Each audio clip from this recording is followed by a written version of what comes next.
What makes you feel really a part of your community? Well,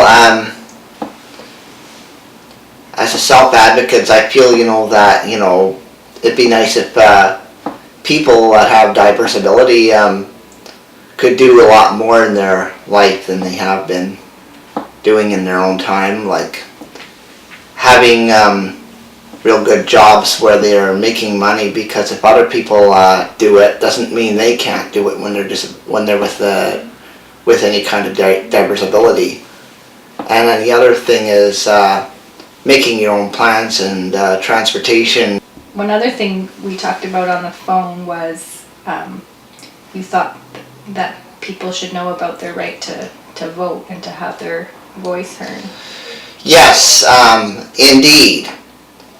They should always have it, because, like when it comes to the elections, election day, even though I'm visually impaired, I vote because I have a special way I do it, and definitely when I do it, for whatever government or party or whatever, I know definitely that I'm speaking up to it. So, definitely any person with a diverse ability should have the right to be heard and have their voices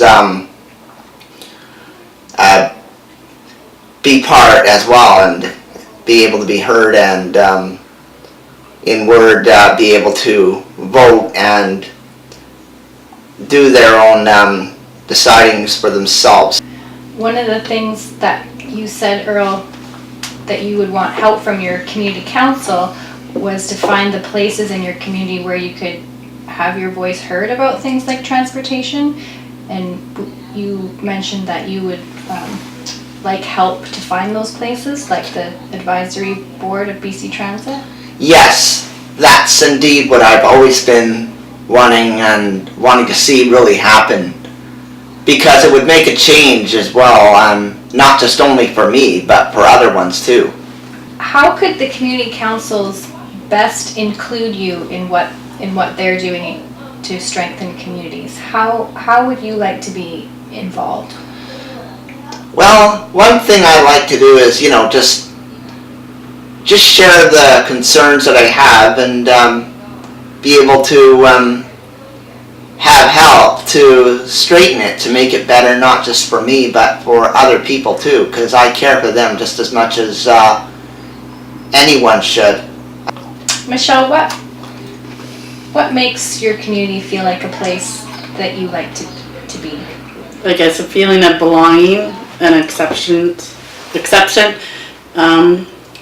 and kind of being heard of, like events that kind of go around. I like to go out to the free events and stuff like that. Mm-hmm. And you know about the community councils, but the work that they're trying to do. What are some ways that the councils can hear from you? I guess I would like to be kind of asked, and I guess kind of seeing what their goals are for people with disabilities are, and see if they kind of match with my type of goals. This is what I would hope for. And what are some of your goals right now? My, employment. I also have a daughter with special needs too. Just that when she's ready to take that turn for transportation or getting involved in the community, that there will be support for her also. Mm-hmm. And you have a big role in the self-advocacy movement, and I know one of your things you're wanting to do is talk to youth. Can you tell us about that?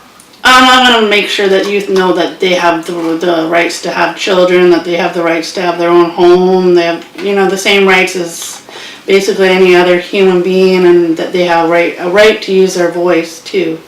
And that I'm trying to teach that to my daughter, but I don't think a lot of people in the youth community realize that they have that right also. What would make you want to be part of the community council? Being asked, and I guess the same goals and the same objectives to being kind of worked on the same page, or supporting them maybe to understand people with disability and their needs to get out in the community, like transportation, housing for one, lifestyles. Everybody has a different lifestyle, but supporting them in their needs of their lifestyle to get them maybe employment, a job, life skills or whatever they kind of need to get out and about.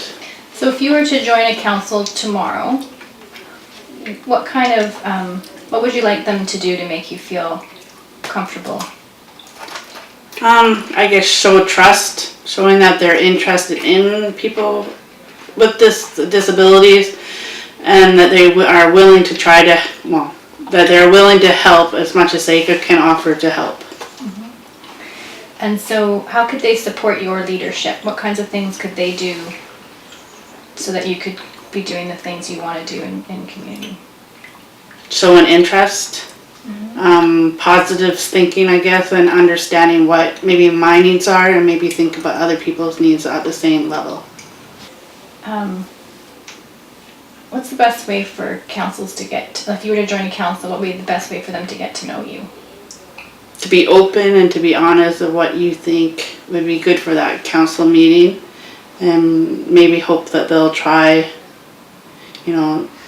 turking or wedging it, that it would come into play into to support that person or those people with a disability.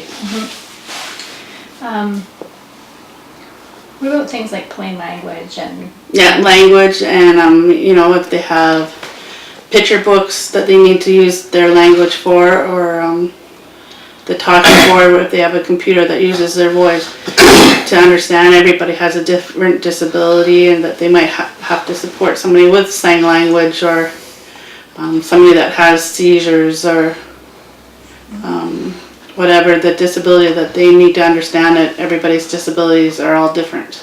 So one last question is what's the biggest piece of advice that you have for community councils in their work to make communities stronger? To step out of their box and accept people with disabilities, diverse abilities into their councils, and accept them for who they are, with not open arms maybe, but just accept them and just challenge themselves that they can be able to help them.